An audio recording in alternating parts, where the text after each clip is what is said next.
আমরা সেদিন আমার একটা বই দেখেছিলাম, অনেক পুরনো কেক অ্যান্ড ডেজার্ট রেসিপির একটা বই। তো সেখান থেকে আমরা আজকে একটা রেসিপি ট্রাই করছি, প্যান ফর্তে। এটা হচ্ছে একটা ইটালিয়ান স্পেশালিটি, সাধারণত ওরা ক্রিসমাসের সময় করে। আর এইটা হচ্ছে নাগেট টাইপের। নাগেট বলতে আমাদের দেশে আমরা কটকটি মিঠাই যেটা বলি, বাদাম দিয়ে যেটা করা হয়, বাদামের কটকটি, এটা হচ্ছে ওই রকমই একটা জিনিস, বাট মানে ইউরোপিয়ান স্টাইল। তো আমরা আজকে এরকম একটা জিনিস বানাচ্ছি। মানে মোটামুটি তো অনেক রকমের স্পাইস, বাদাম, তারপর হচ্ছে ক্যান্ডিড ফ্রুটস, ক্যান্ডিড ফ্রুট পিল, এগুলা আর কি ইউজ করছি। তো আমরা শুরু করি, খুবই সহজ প্রসেস। প্রথমে হচ্ছে আমরা সমস্ত ফ্রুট মানে পিল যেগুলো ছিল, ড্রাইড অ্যান্ড ক্যান্ডিড, সেটা প্রথমে নিব। তারপর তার সাথে আমরা বাদামগুলো অ্যাড করব।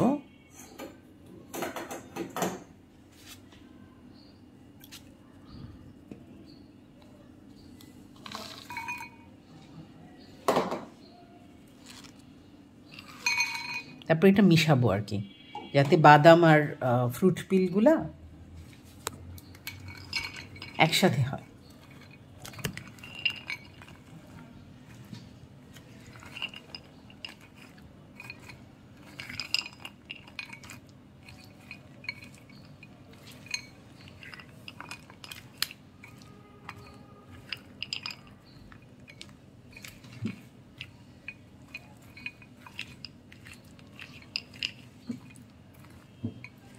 আমরা এখানে 275 গ্রাম হচ্ছে ক্যান্ডিড ফ্রুট মিক্স নিয়েছিলাম, আর বাদাম নিয়েছি 2 রকমের, 115 গ্রাম নিয়েছি আমন্ড, আর হচ্ছে আমরা 50 গ্রাম নিয়েছি হচ্ছে ওয়ালনাট। তো আপনারা চাইলে নিজেদের পছন্দ মতো বাদাম অ্যাড করতে পারেন, ক্যাশিউ নাট ইউজ করতে পারেন, আমন্ড ইউজ করতে পারেন, পিকান ইউজ করতে পারেন।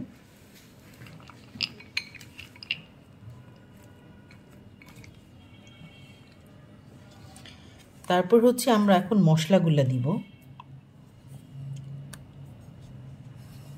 এটা হচ্ছে সামান্য ধনের গুঁড়া, এখানে হচ্ছে 1/4 টিস্পুন। তারপর হচ্ছে লবঙ্গ গুঁড়া, সেটাও হচ্ছে 1/4 টিস্পুন। তারপর হচ্ছে নাটমেগ, সেটাও হচ্ছে 1/4 টিস্পুন। তারপর হচ্ছে দারচিনি, সেটা হচ্ছে 1 টিস্পুন। এটা দিয়ে মেশাবো।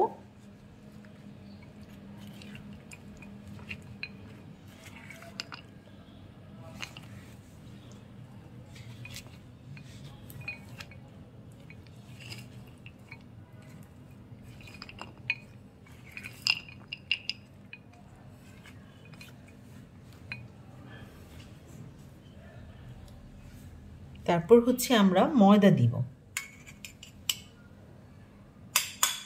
ময়দা মাত্র 50 গ্রাম, খুবই সামান্য। এটা জাস্ট বেসিক্যালি সবগুলাকে একটু কোটিং দিবে, আর কিছু না। আর বেক করার সময় একটু ক্রিস্প ভাব দিবে।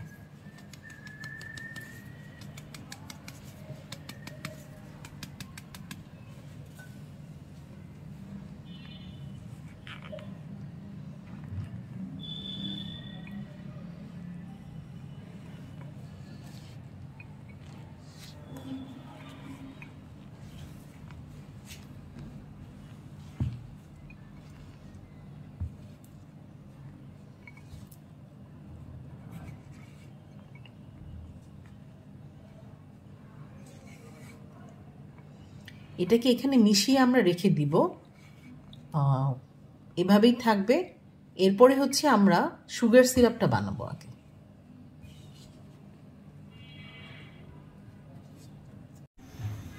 আমরা এখন চুলায় আমাদের চিনি আর পানিটা দিয়ে জাল দিচ্ছি, লোয়ার মিডিয়াম হিটে।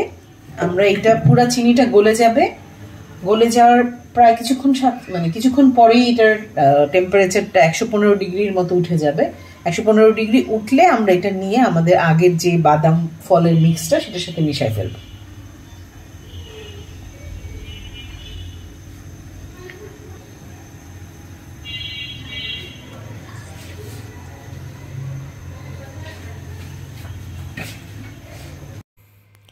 আমরা এখানে 175 গ্রাম সুগারের সাথে 60 ml বা 60 গ্রাম পানি নিয়ে তারপর হচ্ছে জালটা দিচ্ছি আর কি। এটা জাল দিতে দিতে আমাদের অ্যাপ্রক্সিমেটলি 5 থেকে 5.5 মিনিটের মতো সময় লাগে লোয়ার মিডিয়াম হিটে।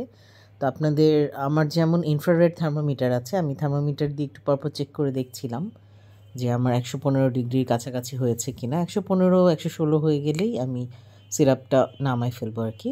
তো আপনাদের যদি সেটা না থাকে আপনারা অ্যাপ্রক্সিমেটলি অ্যাটলিস্ট 5.5 মিনিটের মতো লোয়ার মিডিয়াম হিটে জাল দিবেন এবং দেখবেন যে কালারটা যাতে চেঞ্জ না হয়ে যায়, মানে সামান্য হয়তো একটু বাদামির দিকে যেতে পারে, কিন্তু এমন না যে এটার কালার অনেক চেঞ্জ হয়ে যাবে।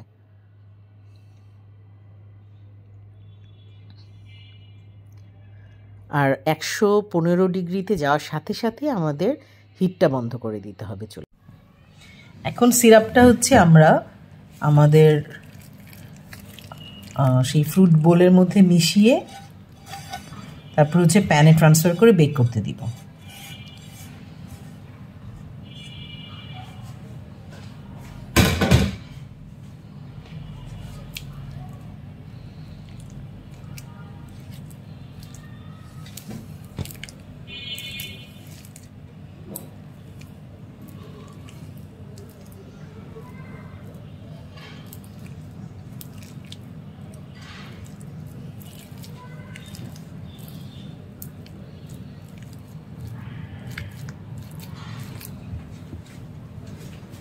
আমরা একটা প্যানের তলায় আর সাইডে হচ্ছে বেকিং শিট লাগিয়ে নিয়েছি। এখন তার মধ্যে এই মিক্সটা ঢেলে দিব।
ঢেলে এটাকে চেপে চেপে সমান করব।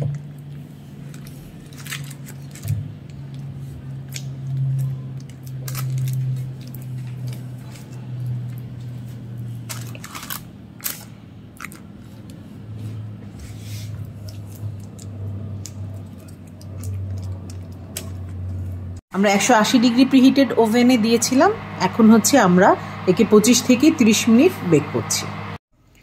আমাদের এখানে দেখেন বাবল হচ্ছে, আমরা এখন বের করলাম। একটু ঠান্ডা হবে,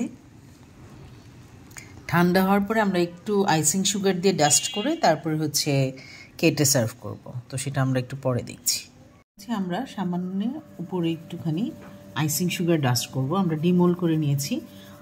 আর এটা আপনারা খেয়াল করবেন যে ডিমোলটা সবসময় হালকা, মানে একটু ঠান্ডা হলে, খুব বেশি ঠান্ডা যদি করে ডিমোল করতে চান তখন কিন্তু ভেঙে যাবে।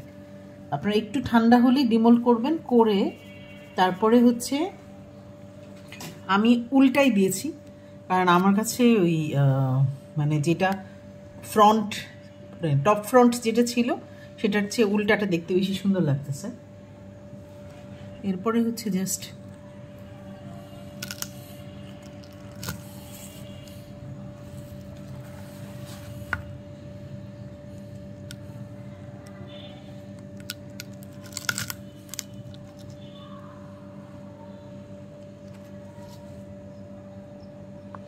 এই হচ্ছে আমাদের প্যান ফর্তে। ইটস মানে এটা আসলে বাদাম আর ফলের একটা ডেজার্ট আর কি, ঠিক আছে। এটা বাচ্চাদের জন্য খুব ভালো হবে, অনেক মিষ্টি। আমাদের মতো বুড়ো মানুষদের জন্য একটু মানে টু সুইট, বাট যাদের মানে অনেক মিষ্টি পছন্দ তাদের জন্য এটা খুবই মজার একটা জিনিস।